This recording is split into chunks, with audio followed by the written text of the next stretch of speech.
Madame Escobar-Hernandez, je vous passe la parole. Merci beaucoup, Madame la Présidente. J'essayerai de rester dans les 15 minutes comme on était assigné pour l'intervention. Peut-être qu'il me faudra avoir quelques minutes de plus, mais je vais l'essayer quand même. Et tout d'abord, je dois vous prier de m'excuser car je pense que parmi les participants à cette colloque, je suis la seule personne qui n'a pas le français comme langue maternelle. Je ne sais pas s'il y a d'autres au moins qui ne l'utilisent jamais. Et par conséquent, je vous prie de m'excuser si j'ai fait des fautes, que je suis absolument sûre et je vais les faire. Bon, en tout cas, permettez-moi en premier lieu de remercier la Société française du droit international dans la personne de son président et surtout Madame Muriel Ubeda Seyar, je m'excuse, mais je le prononce en espagnol, car c'est une faute, la façon où a été écrit son premier nom de famille. Et je remercie Muriel Ubeda Seyar de m'avoir invité à participer à ces colloques. C'est toujours un honneur d'être ici et de pouvoir partager une réunion de ce type avec des collègues d'un tel prestige. Et commençons par le point où Muriel Ubeda Seyar a fini. Elle a mis l'accent sur l'énorme difficulté d'identifier quel est le rôle attribué par l'interprète à la laissée spécialiste. Et même s'il a essayé d'établir une classification des rôles, des possibles rôle à jouer, il me semble avoir perçu dans sa présentation comme conclusion finale qu'il y a des zones grises. Et surtout, il a fait référence à l'importance attribuée à la volonté de l'interprète, la diversité des significations qu'on peut attribuer au droit spécial dans sa relation avec le droit général. Et pour finir, comment on peut identifier un processus de complémentarité et d'enrichissement mutuel entre le droit spécial et le droit général. Pendant la session de la matinée, toutes ces questions ont apparu aussi, on était présents au débat dans les interventions d'autres personnes qui ont parlé d'abord. Mais surtout, j'aimerais appeler votre attention sur une conclusion qui a été faite à la fin de son intervention par Muriel Ubeda, et c'est l'idée que peut-être l'enrichissement entre le général et le particulier peut se produire d'une façon plus remarquable dans le processus de production des normes. Ou dit d'une autre perspective, je considère qu'il est possible que l'enrichissement mutuel puisse se produire d'une manière spéciale à l'occasion de la codification du droit international par la Commission du droit international. Bon, c'est vrai que d'abord, je ne saurais pas répondre par la négative à cette dernière proposition, mais en tout cas, j'aimerais souligner comme point de départ que le caractère peu précis, flexible et certaines fois même flou ou flottant, comme Mario Pro disait ce matin, ou de la logique des fluides qui sont en communication et qui caractérise la relation droit spécial, droit général dans le processus d'interprétation n'est pas étrangère non plus à la contribution de la Commission du droit international au processus normatif international. Bon, dans le bref temps que m'a été assigné, je vais essayer d'analyser d'une façon rapide la pratique de la Commission pour identifier comment est-ce qu'elle utilise le droit spatial, à travers quel instrument elle introduit dans ce projet d'article les droits spéciaux, et pour finir, si vraiment on peut affirmer que la Commission fait recours au droit spécial pour enrichir ses propres produits. Et d'abord, j'aimerais faire certaines remarques générales à titre introductif. Bon, comme il est bien connu, la Commission s'est occupée de la problématique particulière de la laisse spécialiste à l'occasion de travaux du groupe d'études sur la fragmentation du droit international auquel on a fait référence à plusieurs reprises pendant la journée. Dans son rapport final, les groupes d'études a analysé d'une manière précise quelles sont les principales caractéristiques et manifestations de la laissez spécialiste et quel est son rôle dans le système juridique contemporain, ainsi que les différentes perspectives de lesquelles on peut regarder qu'est-ce que c'est les spécialités elles-mêmes. En outre, le groupe d'études s'est prononcé aussi sur la nature et les effets des régimes autonomes auxquels on a fait référence d'abord aussi ce matin. C'est vrai que les contributions du rapport du groupe d'études ainsi que les conclusions retenues par la commission, qui ne sont que les conclusions, pas les rapports du groupe d'études, sont sans aucun doute d'un grand intérêt. Mais si on analyse attentivement les rapports, je crois qu'il y a une constatation qu'on ne peut pas nier. C'est que les travaux du groupe d'études n'ont pas tenu compte d'une partie très limitée des travaux de la commission. En particulier, les rapports du groupe d'études font référence plutôt au droit des traités et à la responsabilité de l'État, mais ne fait un passage en revue de tous les travaux de la commission, ce qui est absolument logique, car ça n'était pas la fonction du groupe d'études, le but était tout à fait différent. Mais si on fait même une lecture rapide des travaux de la commission, il faut dire qu'il me semble qu'il y a pas mal de produits, si vous me permettez d'utiliser ces mots, il y a pas mal de produits de la commission de droit international auxquels on peut trouver la trace de la laissez spécialiste ou des régimes autonomes.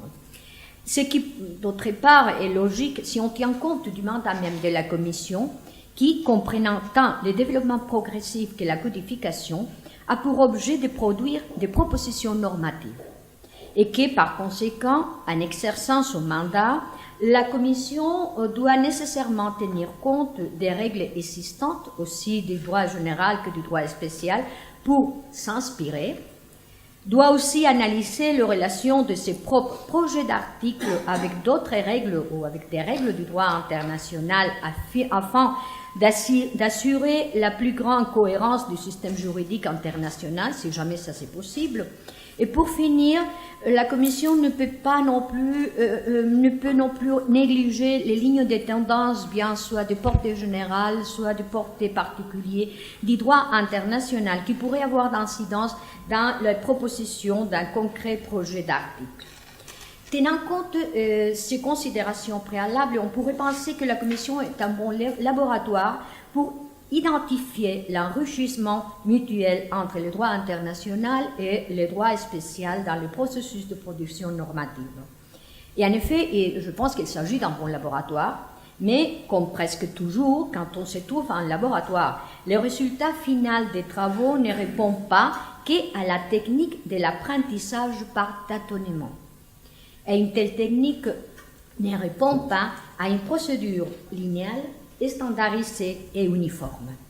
En outre, il faut aussi tenir compte, ou il faut aussi réfléchir sur la nature même des produits de la Commission des droits internationaux, qui sont généralement conçus comme des règles générales, même s'il n'est pas du droit général, mais comme des règles générales. Mais je pense que cette affirmation doit être mise en question à certaines reprises. Ainsi, bien que les travaux de portée normative de la Commission répondent à une tendance de généralité, on ne peut pas conclure qu'ils le sont toujours. Et par conséquent, certaines dispositions contenues dans les projets d'articles élaborés par la Commission de droit international peuvent être considérées elles-mêmes comme règles de droit spécial. Et après, je vais essayer d'expliquer pourquoi est-ce que je fais cette affirmation. Et pour justifier ma première affirmation, c'est-à-dire qu'il y a pas mal de travaux de la Commission où on peut trouver des éléments relatifs à la loi spéciale ou au régime autonome. Je vais me permettre de lire tout rapidement une liste de projets. Je me suis limitée à travailler sur le projet d'article car tous les autres résultats de la Commission n'ont vraiment de nature normative et par conséquent la question loi spéciale, loi générale, à mon avis ne se pose pas d'une manière tellement claire pour les tenir en considération. Et Dans les projets de la Commission, on peut trouver des références à la loi spéciale ou au régime autonome. Dans les projets d'articles, je parlais toujours des projets, mais pas des conventions adoptées sur la base des projets. Le projet d'article sur le droit des traités, le projet d'article sur le droit des traités entre l'État et l'organisation internationale ou les organisations internationales, les projets d'articles sur la clause de la nation la plus favorisée, le projet d'articles sur l'expulsion des étrangères, sur la protection diplomatique, sur la responsabilité internationale de l'État pour faits internationalement illicites, sur la responsabilité des organisations internationales, dans le projet des codes des crimes contre la paix et la sécurité de l'humanité, le projet sur la protection des droits de l'individu dans le cas de catastrophes, la représentation des États dans les organisations internationales de portée universelle, l'immunité de l'État, la succession de l'État en matière de nationalité, en matière de biens, archives et dettes, en matière de traités, le projet d'article sur les traités, l'incident sur les traités de conflits armés, et pour finir, dans le projet sur lequel j'ai l'honneur d'être maintenant la rapporteure spéciale, le projet d'article sur l'immunité des juridictions pénales étrangères de représentants de l'État.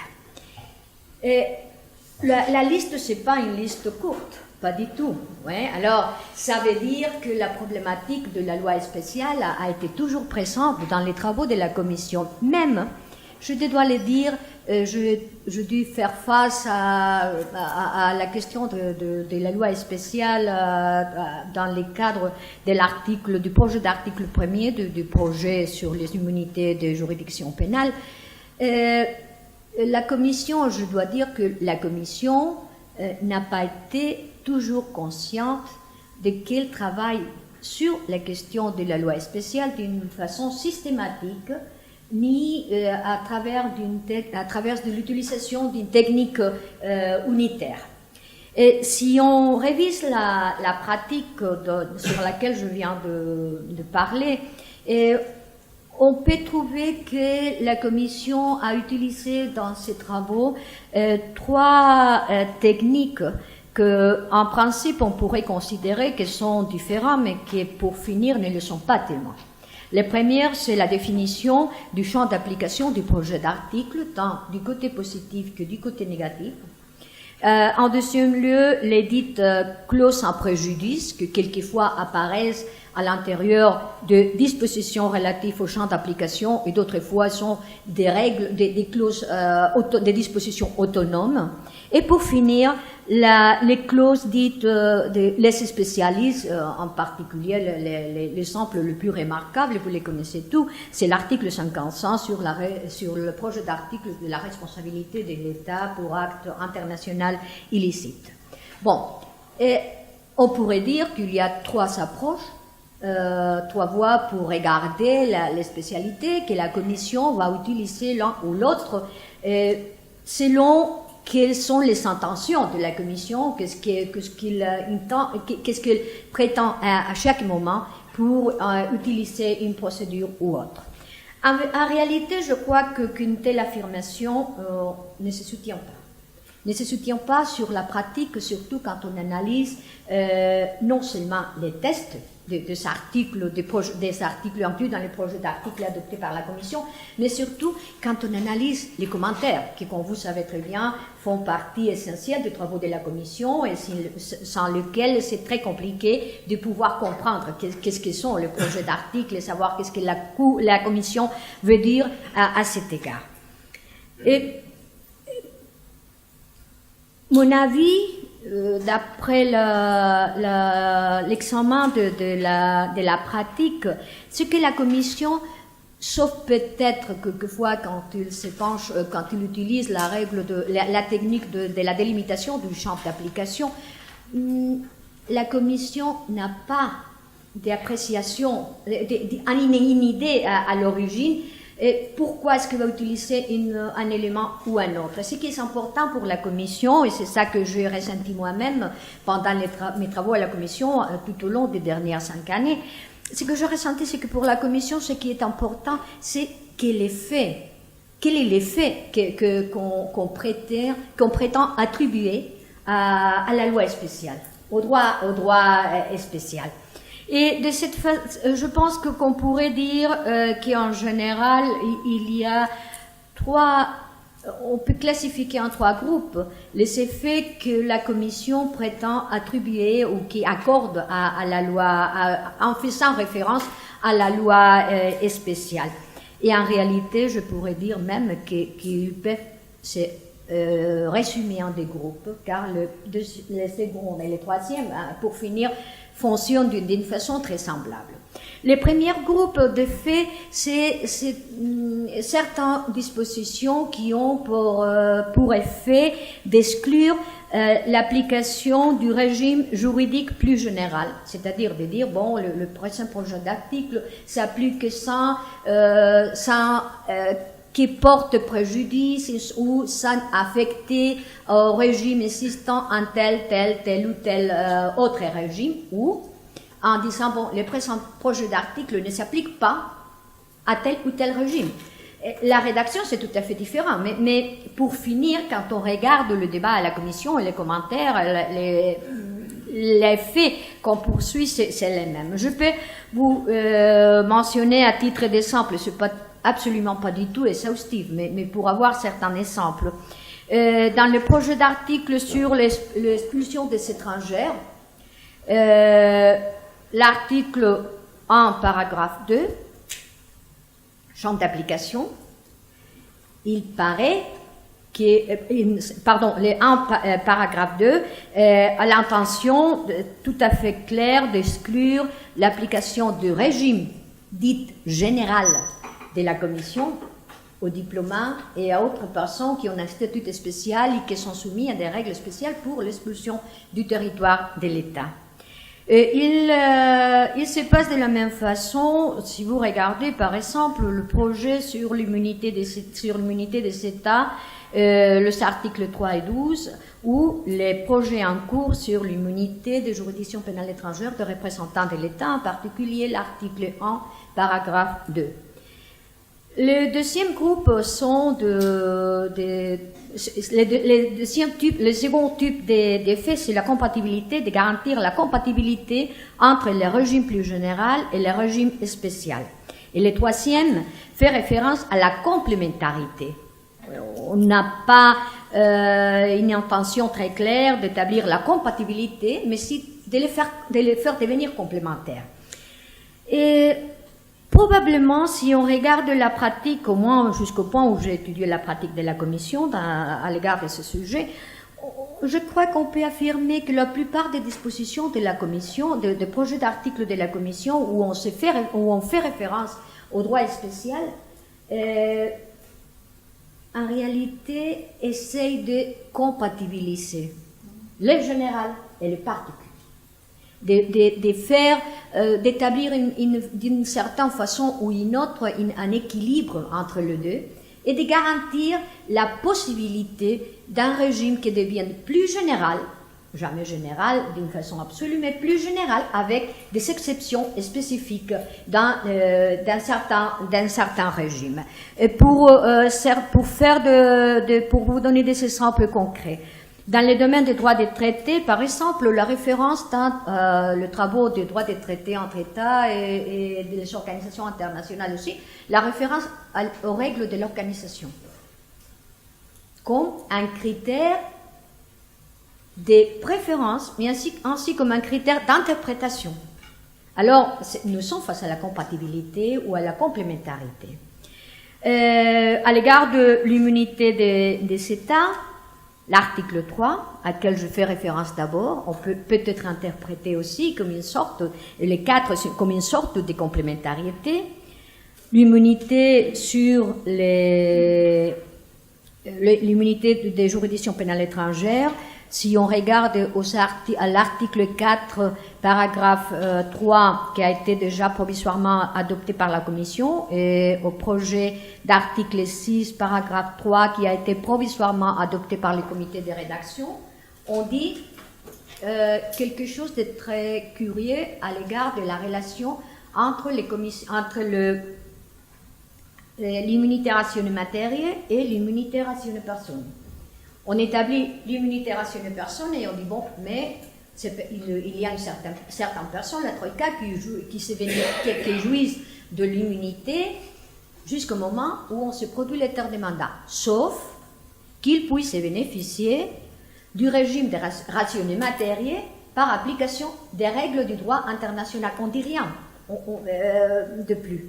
Ouais. Mais on est en train de faire référence à certains traités auxquels il y a et même à règles de droit international général. Et je pourrais vous donner d'autres exemples, surtout dans le domaine de l'expulsion des étrangers, où la référence au droit des langues, au droit des réfugiés, etc., est relativement fréquent, même si les champs d'application de ces projets d'articles établissent d'une façon nette que ne s'applique pas aux réfugiés, comme règle générale, aux réfugiés et aux apatrides. Mais en plus de ça, j'aimerais faire encore deux remarques. La première, c'est que la Commission de droit international a eu certains doutes sur la nature même de ces travaux et sur la qualification de ces travaux comme droit général ou comme droit spécial. Et je vous donne deux exemples auxquels je pense qu'il faut réfléchir. Droit des traités, projet sur les droits des traités, projet sur l'immunité juridictionnelle de l'État et même le projet sur l'expulsion des étrangers. Ils disent bon, les présents projets d'articles ne peuvent pas s'appliquer à telle ou telle certaines dispositions, pardon, pas les projets d'articles complets, certaines dispositions ne s'appliquent pas à telle situation, sauf que les dites dispositions reflètent des règles de droit international, et n'y dit rien, c'est droit international général, droit international particulier ou spécial, reflètent règles de droit international qui pourraient s'appliquer dans les cas concrets. Alors, ça, je pense qu'il faut aussi tenir compte parce que ça met sur la table le caractère flottant du système. Et pour finir, la Commission elle-même profite des systèmes de droit spécial à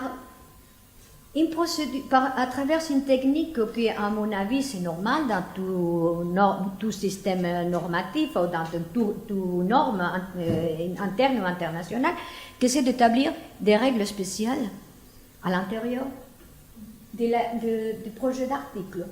Par exemple, je vous cite l'article 19 des projets d'articles sur la responsabilité de l'État qui qualifie le chapitre 4 sans préjudice d'autres dispositions qui se contiennent dans les mêmes projets, qui sont beaucoup plus précises et qui, du point de vue du contenu, pourraient être considérées comme des règles spéciales.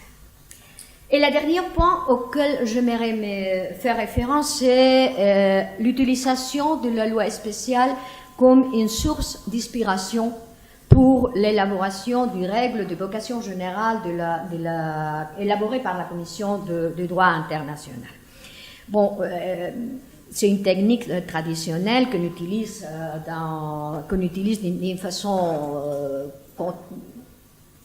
normale dans les processus de production normative, mais ce qui est plus intéressant à mon avis, c'est le fait que à certaines reprises, même si la Commission de droit international a dit tel ou tel régime ne s'applique pas,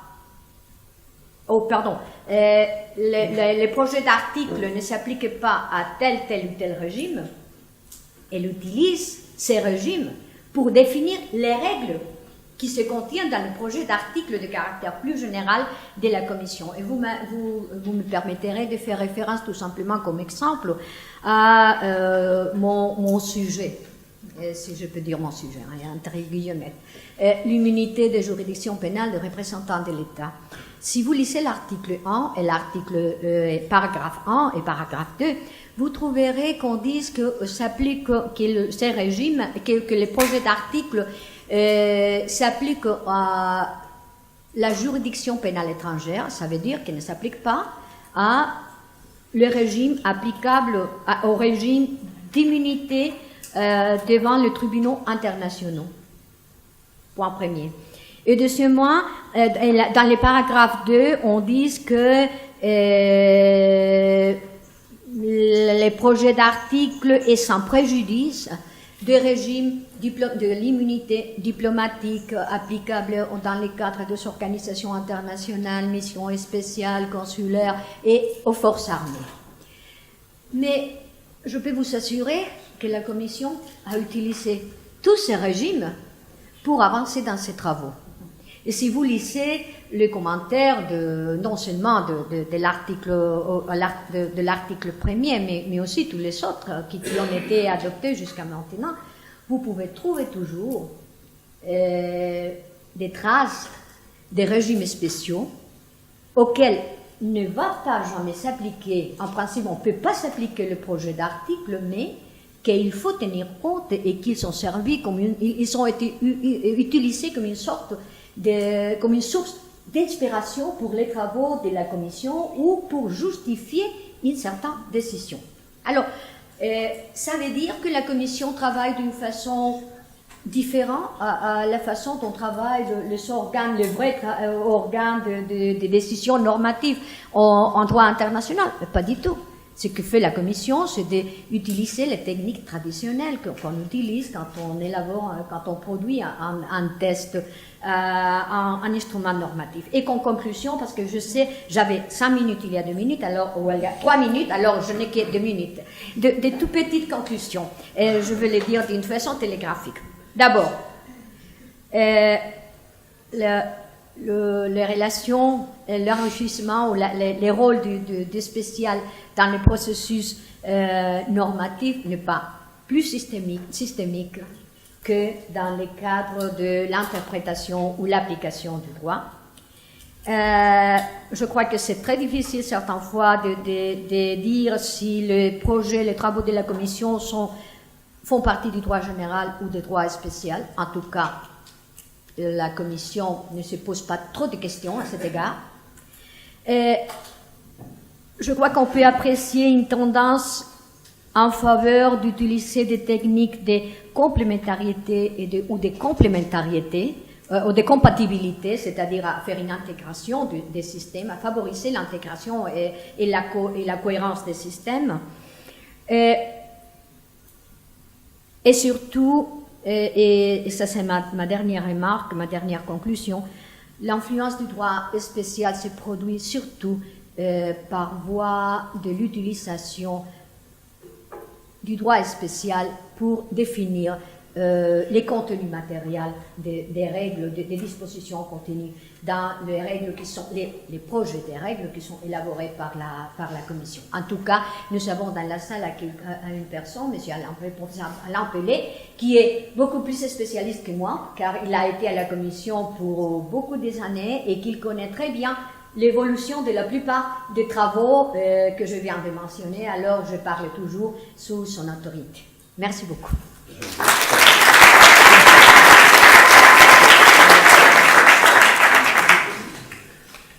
Madame Escobar-Hernandez, tout d'abord, toutes nos félicitations. Je me fais l'écho de la salle, évidemment, pour votre remarquable français. Donc, c'était un plaisir. Et alors, qui me confirme dans l'opinion que la Commission du droit international est tout de même un organe une institution absolument fascinante, que dans cet exposé, au fond, il y a matière à de très amples recherches. Il me semble que ce sont des champs d'études qui peuvent être extrêmement fructueux.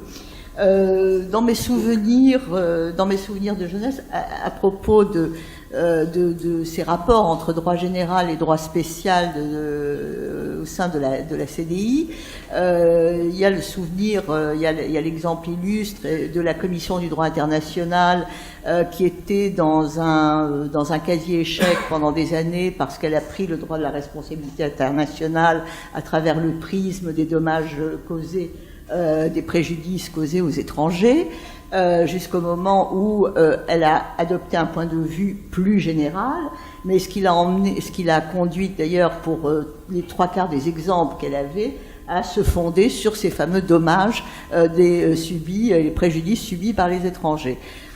Donc cette dialectique entre le spécial et le général, c'est effectivement très important.